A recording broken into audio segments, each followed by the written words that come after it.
Давайте быстро откроем Марка 1 главу. Всего один стих. Марка 1:35. Утро — это самое лучшее время дня. Это то время, которое дьявол пытается украсть у тебя, не так ли? Но утро — это чудесное время. Это прекрасное время для молитвы. Ты свежий, ты выспался, ты более бодрый, ты более чувствительный к Святому Духу. И, возможно, более чувствительный, чем в любое другое время дня. Вот почему Дух Святой хочет, чтобы мы всегда утром молились. Вот почему плоть всегда воюет с нами по утрам, больше, чем в любое время. Но если ты молишься по утрам, то, вероятно, ты сохранишь себя от массы проблем в течение дня. Вот почему. Возьми в плен свое утро и верни их Господу. Здесь написано, Марка 1:35. Утром, встав весьма рано, зимой расцветает поздно, так что в английском переводе написано «задолго до рассвета», поэтому он говорит о том, как это можно применить к их обстоятельствам. «Встав весьма рано, вышел и удалился в пустынное место, и там молился».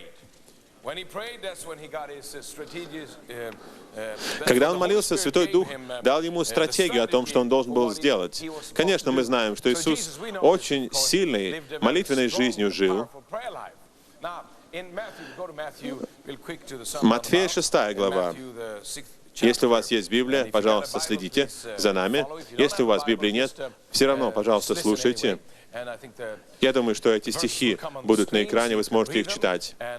Пожалуйста, откройте ваше сердце каждому месту из Библии. Если вы были христианином уже 30 лет, то некоторые места из Библии вы, может быть, сотни и тысячи раз уже слышали за вашу жизнь. И ваш ум будет говорить вам, «О», и тогда он будет выключаться. Это как, если ты смотришь программу, «О, это я уже видел», и ты щелкаешь выключателем и переключаешь на другой канал. Не делай этого. Не давай своему уму управлять тобой. Но позволь Святому Духу и твоему Духу подняться внутри тебя. И даже если ты уже слышал эти места Писания сотни, слушай их снова, снова и снова. Потому что не за один раз. Библия не говорит, что вера приходит из-за того, что ты однажды услышал Писание, и ты можешь распознать его своим умом. Но оно меняет твою жизнь, когда оно бьет в твой дух. Итак, здесь Нагорная проповедь, Матфея 6, Иисус говорит в 5 стихе о молитве. И когда молишься, то есть Он хочет, чтобы ты молился, не если ты молишься, но когда ты молишься, не будь как лицемеры, которые любят в синагогах и на углах улиц. Интересно, здесь написано, что они любят в синагогах молиться, то есть любят, когда люди видят их в молитве, где награда на людях. Они делают это для того, чтобы устроить шоу перед всеми остальными. И только это и получают награду они. Ничего, кроме шоу. Иисус говорит, не будь таким, не молись так. Не останавливайся на углу, чтобы помолиться. 6 стих. Ты же, когда молишься, войди в комнату твою. Это значит, уйди в тишину, уйди подальше от людей, где тебя никто не видит, кроме Бога.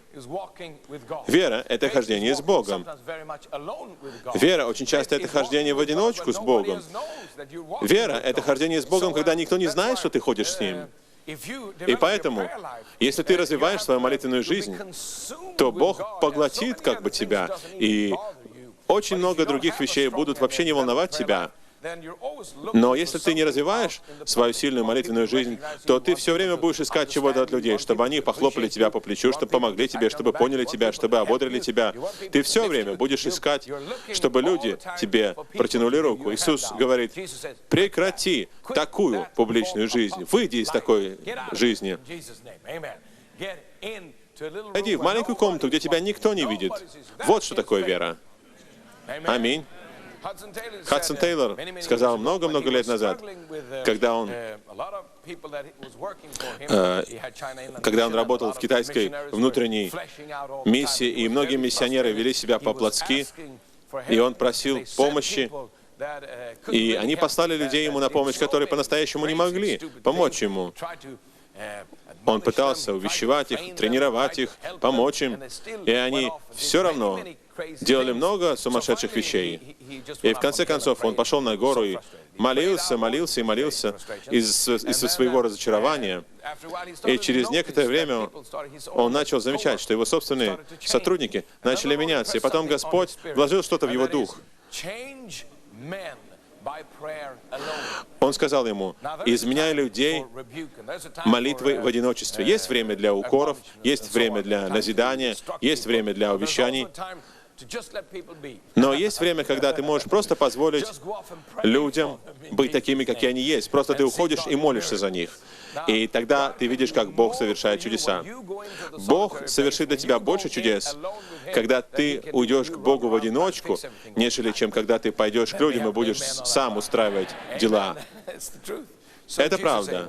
Иисус говорит: когда ты молишься, зайди в свою комнату, затворив дверь твою, помолись Отцу твоему, который в тайне. И Отец твой, видящий тайное, воздаст тебе явно.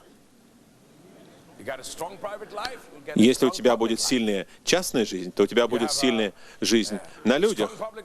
Если у тебя сильная жизнь на людях, но слабая жизнь частная, то твоя частная жизнь, в конце концов, личная жизнь, она будет очень слабой. Не сразу, но через несколько лет. А если у тебя будет слабая личная жизнь, то все потерпит поражение. Я имею в виду личную жизнь с Господом. Я не имею в виду личную жизнь в смысле перед телевизором. Вы, кстати, можете смотреть христианское телевидение, но не больше. Если у вас сильная жизнь с Господом, личная жизнь с Господом, то вы не останетесь в одиночестве. Если вы посмотрите людей, которые вошли в служение, они несовершенны, не идеальны. Никто не идеальный. Вы не идеальны, и я не идеальный. И нам не нужно быть идеальными. Бог идеальный. Он достаточно идеальный для нас, для всех. Аминь. Если посмотреть на людей в служении, они не идеальны, но у них есть определенные качества, есть что-то в их жизни, что отличает их. Одно качество, на которое у меня сейчас нет времени, это их умонастроение. Кто-то сказал так: великие люди — это обычные люди с другими умонастроениями, с другими, точнее сказать, взглядами, с другим отношением к жизни. Все великие люди, они самые обычные. Я не верю в голливудских героев, я не верю в таких идолов, они нам не нужны. Мы все самые обычные люди. Но у нас превосходный, необычный Бог. И наше отношение к Нему определяет наш исход. Ты веришь в это? Я верю в это. Как формируется твое отношение, твой взгляд на жизнь в молитве? Молитва сформирует твое умонастроение, твое отношение. Кто-то недавно сказал, человек подошел ко мне после молитвенного собрания и сказал: потрясающие вещи с тобой происходят, когда побудешь с Богом пару часов. Очень хороший пример. Потому что это действительно удивительно, что произойдет с тобой. Что с тобой произойдет, когда ты молишься. Иисус говорит: молись в тайне, и будет награда. Я думаю, что я уже говорил, что мы не говорим о молитве ради молитвы, мы говорим о молитве ради ответа. Мы верим в ответ на молитву, а не просто в саму молитву. Мы не занимаемся просто молитвами, мы молимся, потому что мы знаем, что Бог ответит нам. Аминь. Теперь, мы можем продолжать, но я оставлю сейчас это место и откроем Иоанна 11 главу, потому что у нас не так много времени.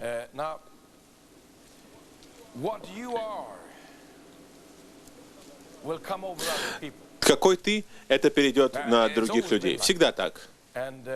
То, что есть на тебе, перейдет на других. Ты будешь производить по своему образу и подобию.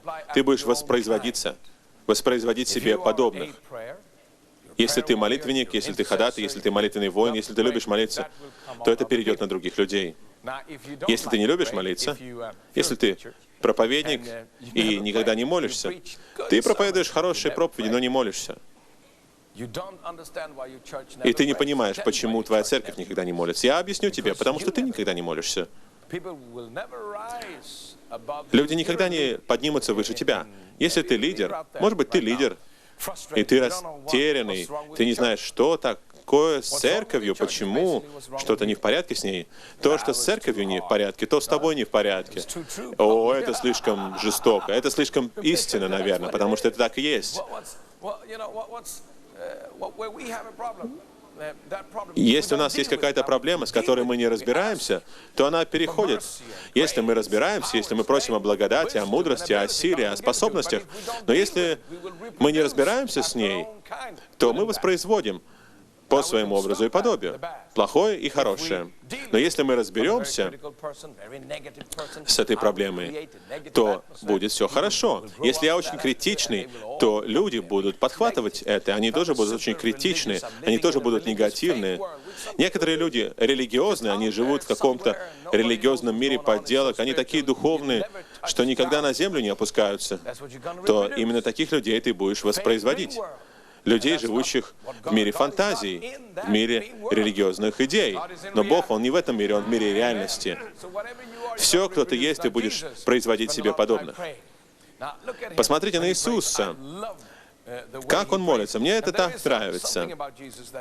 Одна очень привлекательная черта Иисуса, которая очень привлекательна, но при этом религиозный дух пытается изобразить Иисуса совершенно не похожим на нас. Он действительно не похож на нас, но только в одном, в том, что касается греха. Здесь Лазарь в этом месте Библии мертв, и уже 4 дня мертв, так что от него пахнет. Твоя Библия так и говорит, что он смердит.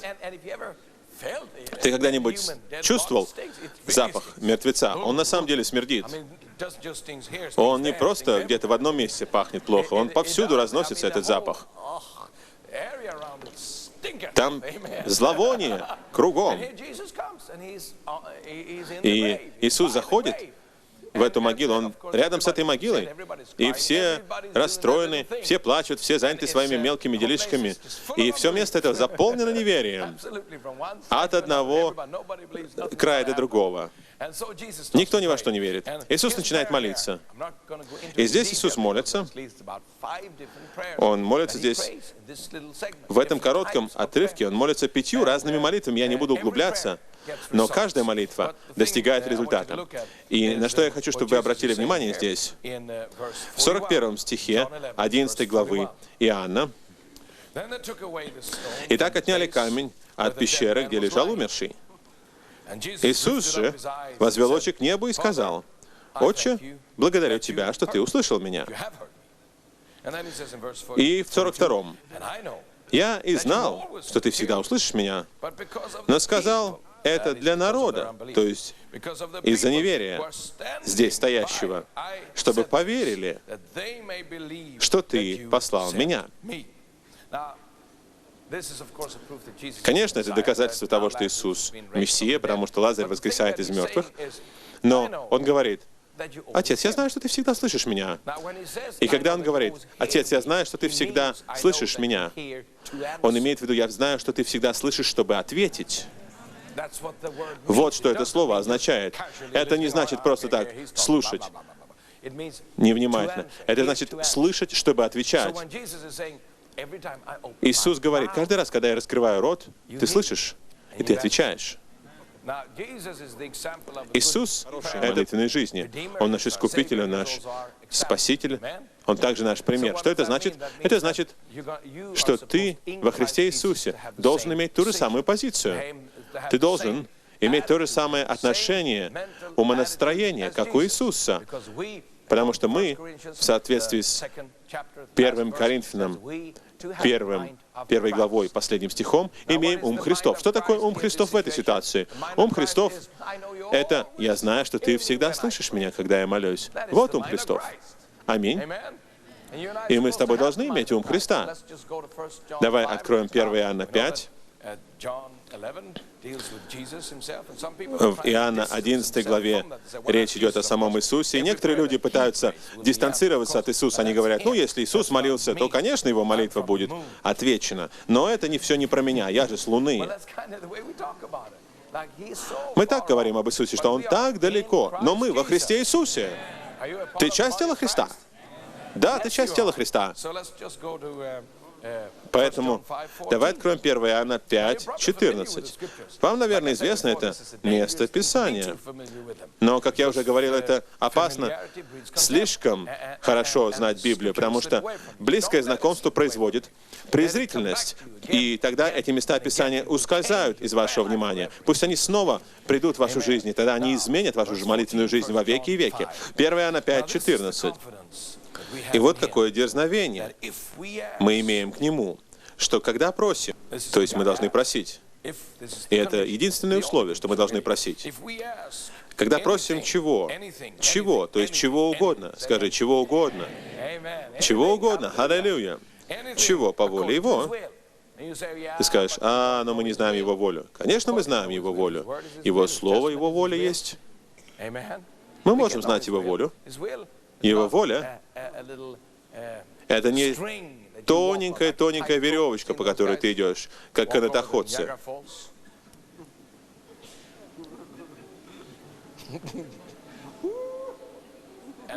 И один шажок в сторону, и все. Это не воля Божья. Воля Божья не такая. Некоторые думают, что воля Божья такая. Чуть-чуть ошибся, и все. Упал. Полетели в вечность. Не так оно. Как в футболе, например.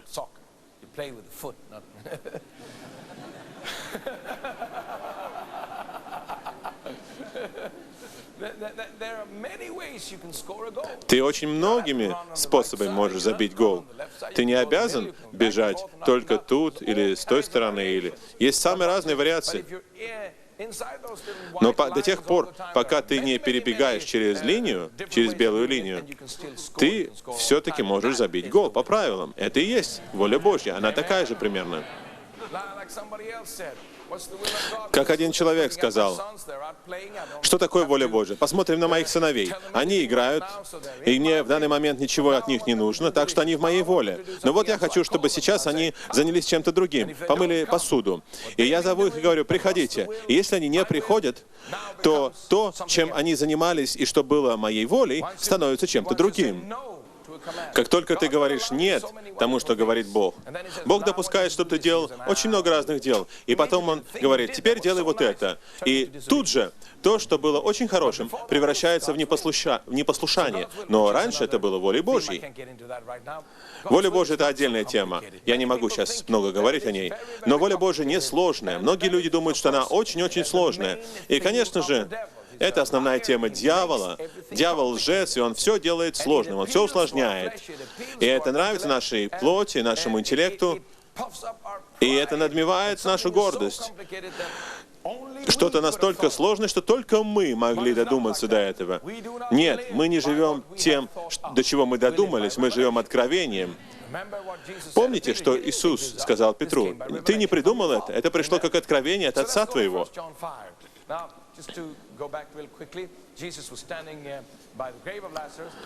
У могилы Лазаря Иисус молится. Спасибо, Отец, за то, что ты всегда слышишь. Когда ты стоишь у могилы Лазаря, это значит, ты стоишь перед ситуацией, где возможности ноль. Нет ничего более невозможного, чем когда кто-то мертв. Единственное, как жизнь может продолжаться, это воскресение. Единственное, как Иисус может ожить, это чтобы Иисус сотворил большое чудо, чтобы Он сотворил чудо, чтобы было чудотворение. И Он очень уверен в своих взаимоотношениях с Отцом. И дьявол сверхурочные часы тратит на это, чтобы мы не были уверены в наших взаимоотношениях с нашим Отцом, с Отцом Небесным. И тогда мы будем ходить с отверженностью и с осуждением. Это очень сильно будет бить по нам, потому что что-то будет между нами и Богом. И мы не уверены в Нем. Он не хочет. Дьявол не хочет, чтобы ты был. И вот почему воля Отца так важна. 1 Иоанна 5. Вот какое дерзновение мы имеем к Нему. Если у вас Библия, пожалуйста, откройте. Если нет, пожалуйста, слушайте. И пусть это Писание войдет в ваш дух. Это так важно. 1 Иоанна 5, 14. Вот какое дерзновение мы имеем к Нему. Или мы имеем в Нем. Мы имеем уверенность в английском переводе в Нем, не в себе. Мы знаем, что если начинать с самих себя, то и закончится все на нас самих, и быстро закончится при этом. У нас нет силы в самих себе. Давайте выйдем из самих себя во Христа Иисуса.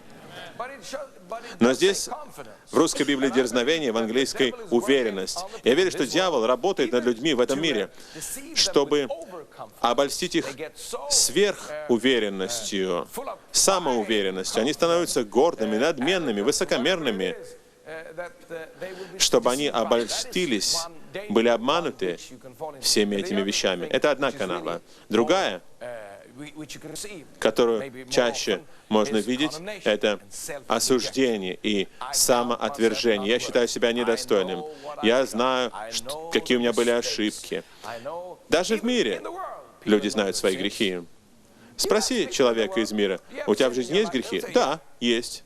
Они не называют их грехами, они называют их ошибками, неудачами, обстоятельствами. Они называют все это самыми разными именами, но они знают, что они не идеальные. В Швеции они, по крайней мере, все время говорят, я не хуже всех остальных, как религия. Я не лучше и не хуже. Я просто обычный. Бог может вытащить тебя из этой посредственности во имя Иисуса. Аминь.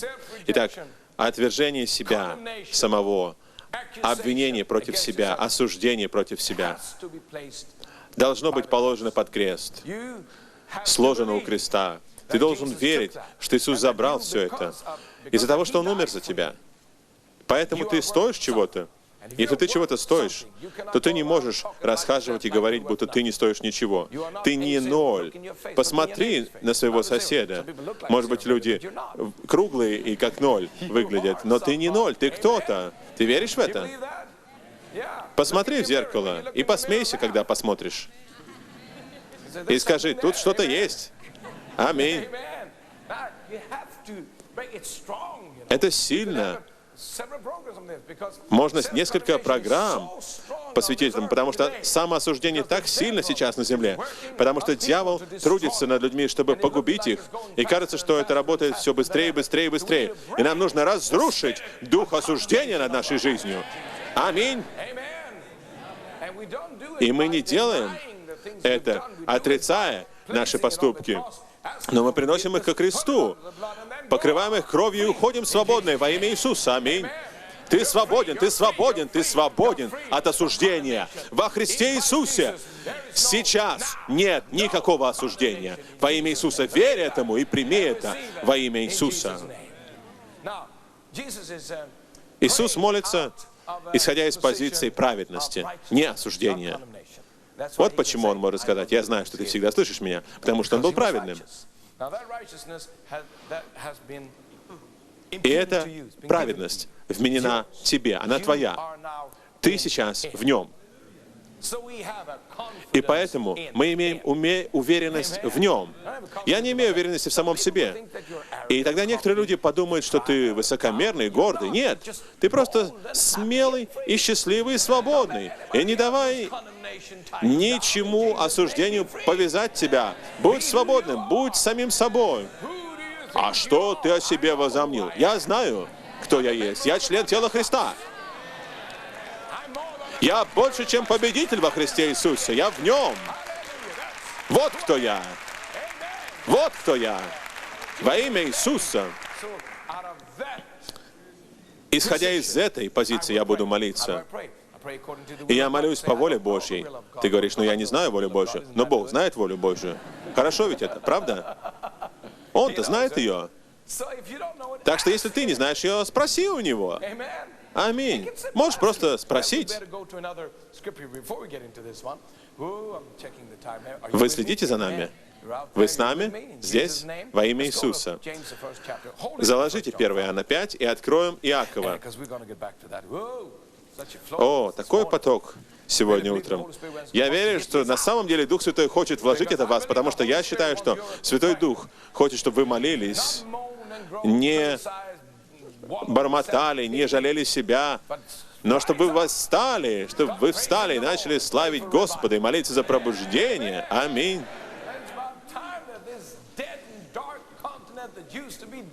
Настало время, чтобы этот мертвый континент, который был мертвым, я говорю о Европе, чтобы он ожил. Не об Африке, а о Европе говорю. Он был темным, черным, и пора, чтобы он уже ожил. Настало это время. Аминь.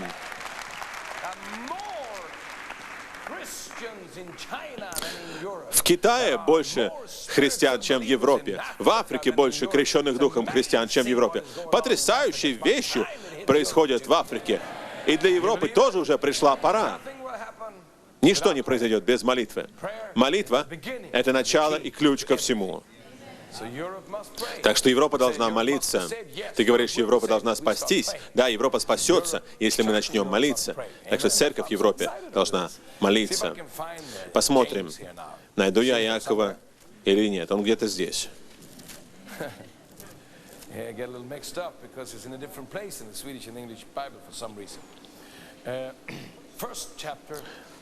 Первая глава послания Иакова. Иаков говорит о молитве и о том, что совершит молитва. Иакова 1:5. Если у тебя чего-то не хватает, молись об этом. Если мудрости не хватает, то молись о мудрости. Если же у кого из вас не достает мудрости, да просит у Бога, дающего всем просто и без упреков. И дастся ему, дастся ему, дастся ему. Что это значит? В греческом то же самое, что в еврейском. И то же самое, что в русском, и в шведском, и в английском. Что дастся ему. Дастся ему.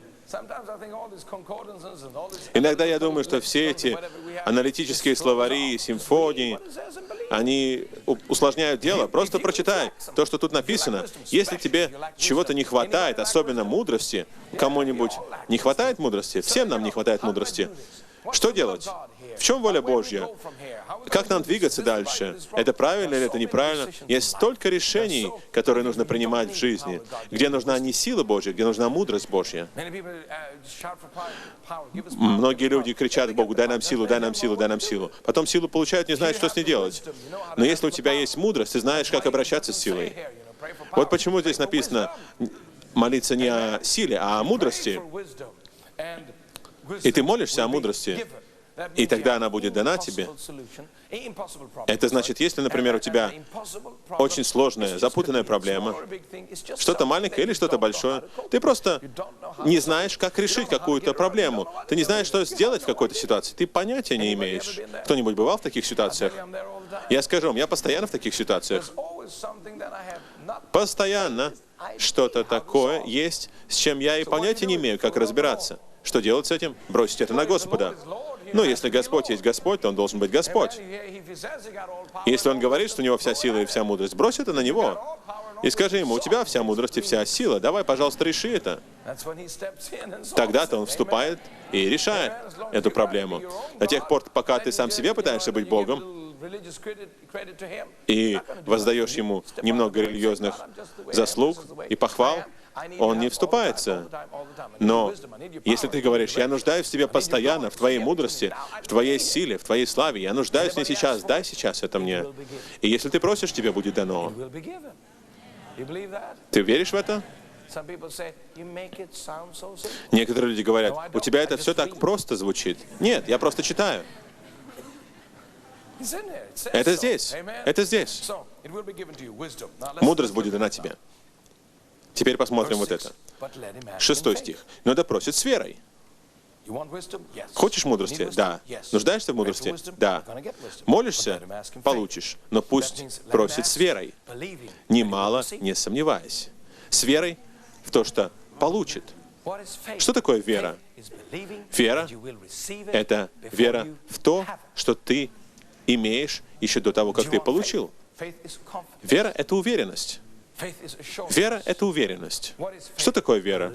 Это ты веришь, когда молишься, в то, что ты получишь. И это у тебя будет. Если ты говоришь: я поверю, когда увижу, то ты никогда не увидишь. Ну, если Иисус сюда войдет, то я поверю. Он все время здесь. Ты просто Его не видел. Он не придет к тебе таким образом, чтобы угодить тебе. Но ты придешь к Нему, и ты будешь угождать Ему во имя Иисуса. Аминь. Итак, проси в вере, то есть проси о мудрости, и ты получишь мудрость. У меня нет ее, я не знаю, что это. Я просто верю, что я получу ее. И если ты будешь это делать, что происходит? Да просит с верой, немало не сомневаясь. Теперь посмотри. Немало не сомневаясь. Потому что сомневающийся подобен морской волне, ветром поднимаемой и развиваемой. И вот место, которое не я написал. Не обвиняйте меня в этом стихе. Да не думает такой человек получить что-нибудь от Господа, боящимися мыслями не тверд во всех путях своих.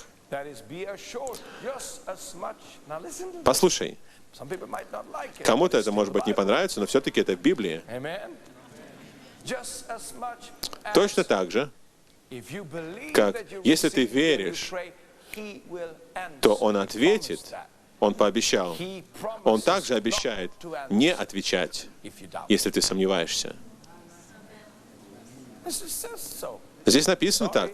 Извините, я не знаю, кто вы, викарий, епископ или кто-то еще, или богослов. Я не знаю, кто вы. Может быть, вы супердуховный. Я не знаю, какой вы помазанный.